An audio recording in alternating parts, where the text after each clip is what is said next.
Hola chicos, ¿cómo están? Bienvenidos a nuestra clase de religión. Hoy vamos a empezar con un tema nuevo, ¿ok? Vamos a comenzar un tema diferente a los que hemos estado tratando durante estas semanas que han pasado.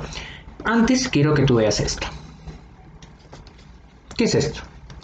Es un regalo, ¿verdad? Un paquetito, una bolsita de regalo que me han traído por ahí. Ahora, ¿cómo puedo hacer yo para que tú te enteres de lo que hay acá adentro? ¿Cómo podrías tú saber lo que hay acá adentro? Podrías de repente adivinar así al champazo a ver si la aciertas, ¿no? Podrías de repente analizar, ver el tamaño, es una bolsa pequeña, más o menos podrías decidir una alternativa de lo que podría haber acá adentro. Y si le sumamos a eso que me llega un mensaje de la persona que me envió el regalo diciéndome que me lo mandó y yo lo leo y yo quiero que tú te enteres quién me lo mandó también, aparte de saber qué hay acá, ¿cómo podrías hacer? Ahí se pone más difícil, ¿no? La única forma que de repente tú podrías saber quién me mandó el mensaje y quién me mandó el paquete es que yo te lo diga. Yo te lo cuente, yo comparta esa información contigo, ¿no? Sería una de las formas. ¿Y cómo sería entonces un sinónimo de esto? Que yo a ti te lo revele, yo te revele lo que hay acá adentro. Entonces, hoy día vamos a hablar de la revelación.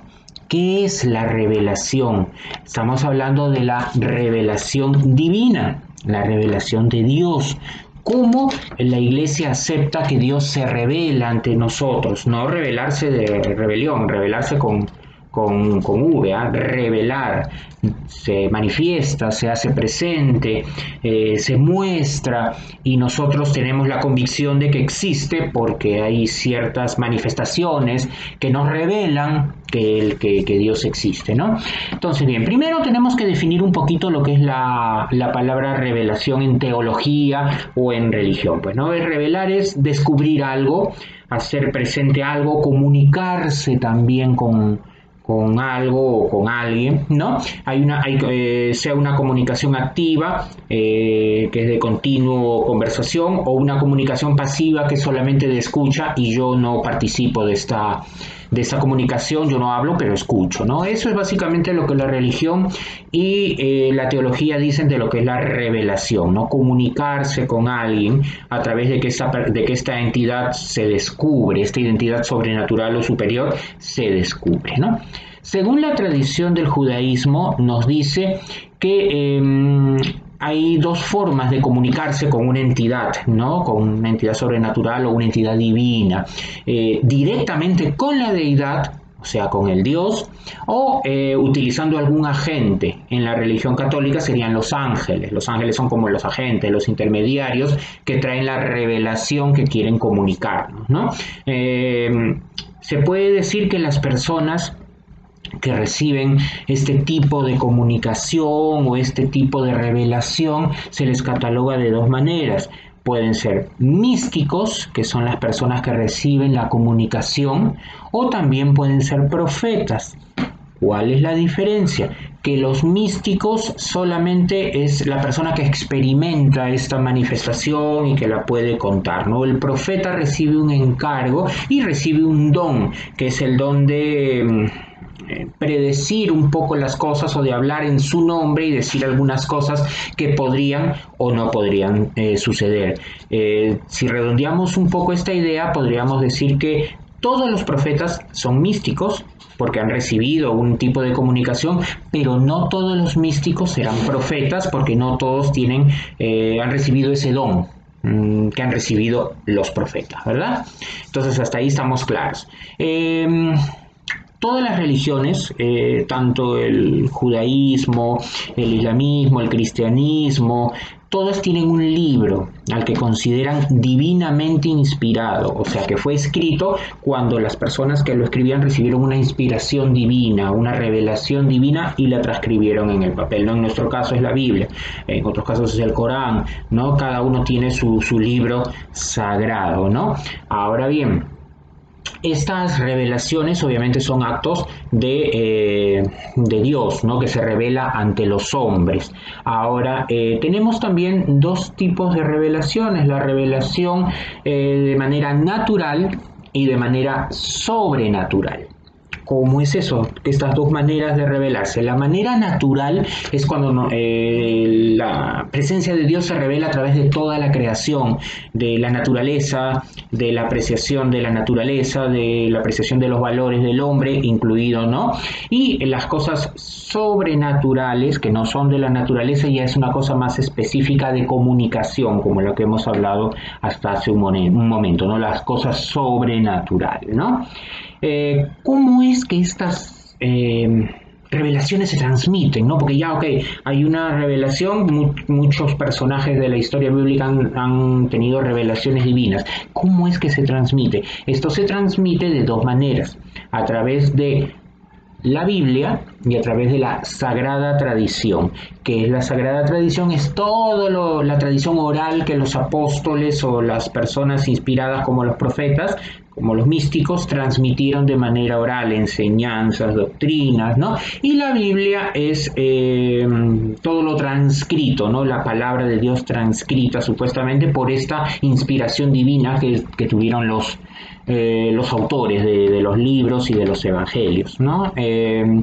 ¿Quién se encarga de interpretar esto? Pues la Iglesia, ¿no? La Iglesia es la que se encarga de interpretar todas estas revelaciones, ¿no? Y aceptar las que son divinamente inspiradas y las que no. En la Biblia, las que son divinamente inspiradas, ya sabemos que conforman la Biblia, y las que no son los llamados libros apócrifos, que no son aceptados como de inspiración divina, que también hay muchos, ¿no? Entonces, bien, vamos a empezar. Para poderte hablar un poco de la revelación divina, vamos a hablar un poco de lo que es la historia de las primeras revelaciones. Vamos a acomodarnos por acá, dejo mi regalito por allá, después ya te cuento qué había ahí, y vamos a ver.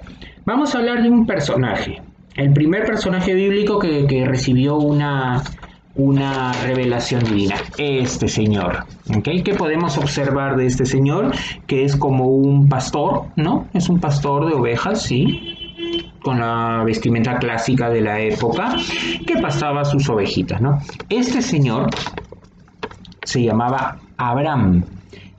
Este personaje bíblico es considerado el patriarca, el primer patriarca. Patriarca dentro de los israelitas es quien dirige o comanda o el jefe de una tribu, ¿no? Sabemos que en Israel de él descendieron las 12 tribus de Israel, ¿okay? Las 12 primeras tribus de Israel.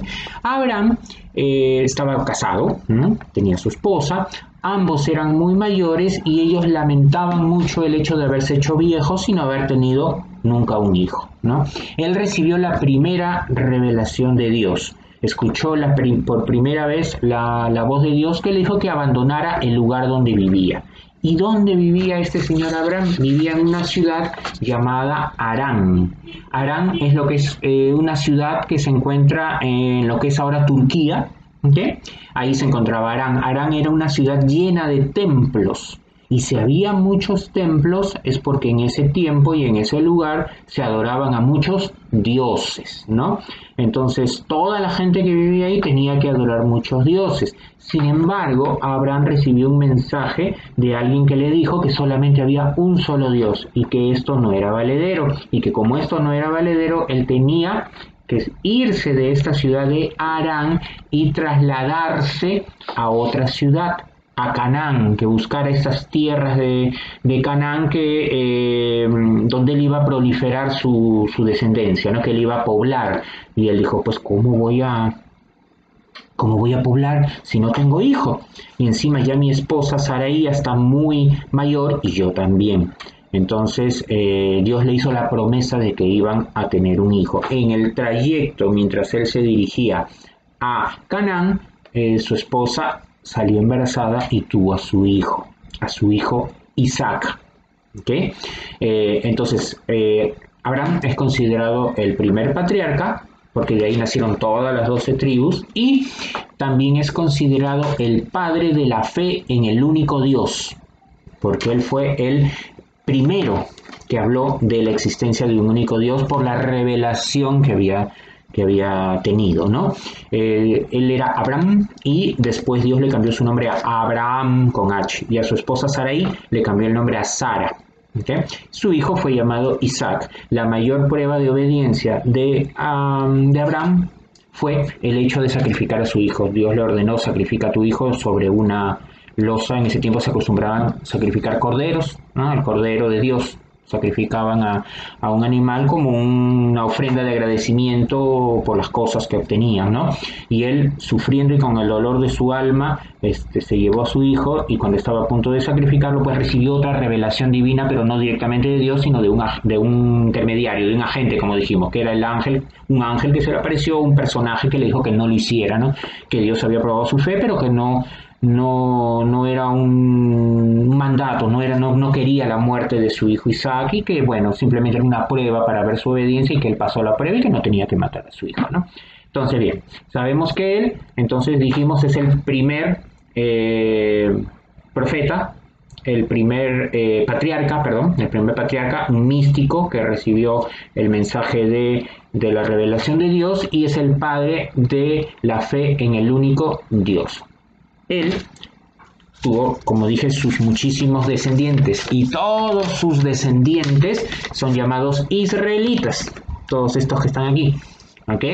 Los israelitas fueron un pueblo que lamentablemente, pues, no era un pueblo poderoso en el sentido de poderío, de tener armamento, de ser muy bélico, de ser, tener mucho poder económico, porque eran tribus aisladas que vivían en una zona desértica. Entonces eran víctimas de continuos ataques. Los israelitas, el mérito que tienen ellos es que son los padres de la fe, al punto que, a pesar de no ser un pueblo poderoso bélicamente hablando, ni muy rico, hasta ahora se mantiene su fe y hasta ahora se mantienen ellos, cuando todos los anteriores imperios antiguos tan poderosos que existieron contemporáneamente con ellos han desaparecido. ¿Okay? Desaparecieron esos reinos y ahora son otros países. Ellos sí se mantienen por la fuerza de su fe. Entonces, ellos fueron capturados muchas veces, fueron hechos prisioneros, y la mayor, durante este tiempo, la prueba más fuerte fue cuando fueron prisioneros de Egipto, donde fueron llevados a Egipto y eran considerados esclavos, fueron sacados de su tierra, de Canaán, y llevados hasta Egipto, donde fueron hechos prisioneros y eran esclavos, donde vivían muy mal para hacer trabajos, construir las pirámides, construir templos, sembrar, cosechar, y eran esclavos, no eran considerados. Ahí se dio todo el episodio que ya conocemos de Moisés, ¿okay? Que enfrentó al faraón Ramsés para liberar al pueblo, ¿no? Al pueblo de Israel del cautiverio egipcio, ¿no? Al final lo logró. El pueblo de Israel emigró hacia la tierra prometida, y en el camino Moisés recibió otra revelación divina donde se le entregaron los mandamientos de la ley de Dios para que el pueblo se ordenara un poco, ¿no? Porque todavía habían costumbres un poquito no digamos bárbaras, pero que no estaban muy bien vistas, ¿no? Por Dios, no estarían bien vistas por nosotros ahora, no se respetaban mucho algunas cosas. Entonces, a partir de los 10 mandamientos ya se ordenaron un poco las cosas, ¿no? Después de todo este peregrinaje, el pueblo de Israel llegó a su tierra prometida. Esta tierra prometida florecieron reyes muy importantes, como el rey Saúl, el rey David, el rey Salomón, el del templo, ¿no? Que es muy famoso, el rey David, que es el de la onda. Entonces hubo un cierto periodo de prosperidad ahí, ¿no? ¿Qué pasó después? Seguimos diciendo que no era un pueblo muy guerrero y siempre eran atacados, ¿no? Así como está aquí, eran atacados por otros pueblos que eran más poderosos militarmente, y eran atacados por los asirios, fueron atacados por los babilónicos, por los persas, al mismo pueblo griego, que se supone es un pueblo catalogado como el pueblo de la cultura y de la filosofía. También era un pueblo guerrero, porque tenían dos ciudades, sabemos, muy famosas, que eran Atenas y Esparta, ¿no? Atenas era la cultural y Esparta era la guerrera, ¿no? Entonces los espartanos se expandieron y también conquistaron a los pobres israelitas, ¿no? Finalmente llegó el más poderoso de todos, el que los venció a todos, incluso a los israelitas, a los persas, a todo el mundo, y los absorbió a todos. los romanos. Si bien es cierto, los romanos no se los llevaron como los egipcios, no se los llevaron a su ciudad para que trabajen, los hicieron como provincias de Roma. Establecieron un gobernador y este gobernador controlaba toda la ciudad, ¿no? Entonces imponía sus leyes, imponía impuestos, dejó que mantuvieran su religión, ¿no? Con el Sanedrín, que eran los sabios que mantenían el consejo religioso del pueblo de Israel, pero la autoridad militar, política la ejercían los romanos, no todos eran súbditos del César, del emperador romano, y tenían un gobernador en cada ciudad.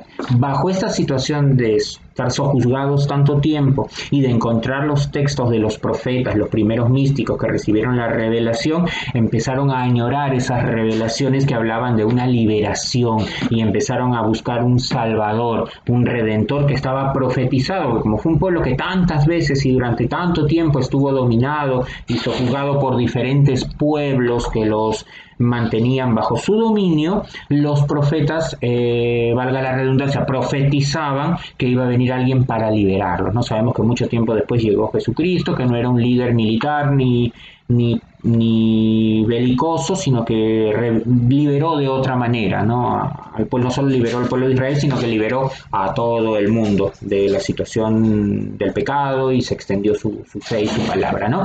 Entonces, durante este trayecto hemos visto que han habido muchas revelaciones, ¿no? Muchos místicos que han recibido mensajes y revelaciones divinas que hablaban un poco de cómo enfrentar algunas cosas, daban algunas pautas como en los mandamientos para poder vivir, y todo esto se iba transmitiendo primero como tradición oral, ¿no? Con lo que después se ha convertido en una sagrada tradición. Fue después cuando ya empezó recién a escribirse todo en diferentes libros, porque Biblia, aparte de que su origen se dice de que es por biblos, una ciudad donde se venían papiros, también hay una otra definición que dice que Biblia significa libros, porque la Biblia es una recopilación de varios libros escritos durante muchos años en épocas muy distintas, ¿okay?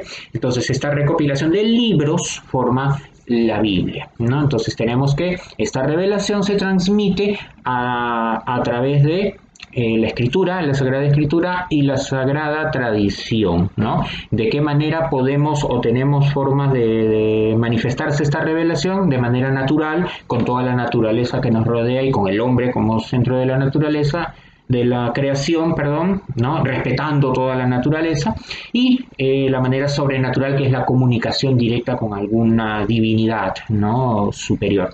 Ahora, vamos a irnos a la pizarra para que esta información más o menos la podamos ordenar un poquito y podamos tener un poquito más clara todo lo que compone la revelación divina. ¿Me esperas un ratito?